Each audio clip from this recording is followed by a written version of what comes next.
এক ঐতিহাসিক ভোটে জয়লাভ করে সানায়ে তাকাইচি জাপানের ইতিহাসে প্রথম নারী প্রধানমন্ত্রী হিসেবে নির্বাচিত হয়েছেন।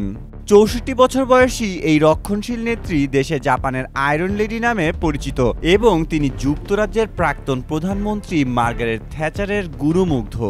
এই নিয়ে তৃতীয়বার তাকাইচি জাপানের নেতা হওয়ার চেষ্টা করলেন। তিনি ক্ষমতাসীন দল এলডিপির হার্ডলাইন শাখার অন্তর্ভুক্ত এবং প্রয়াত প্রাক্তন প্রধানমন্ত্রী শিনজো আবের রাজনৈতিক শিষ্য।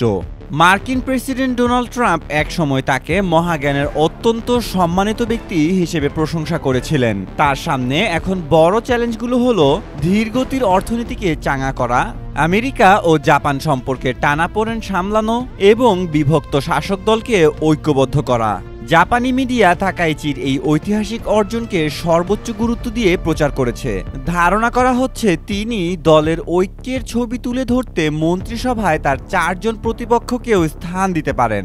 তার প্রথম কাজগুলির মধ্যে থাকবে ২০২৫ অর্থবর্ষের জন্য একটি সম্পূরক বাজেট পাশ করা এবং নিম্নকক্ষের আসন 10% কমানোর বিল পাশ করানো। মেহেদী মাসুদ, জনকণ্ঠ।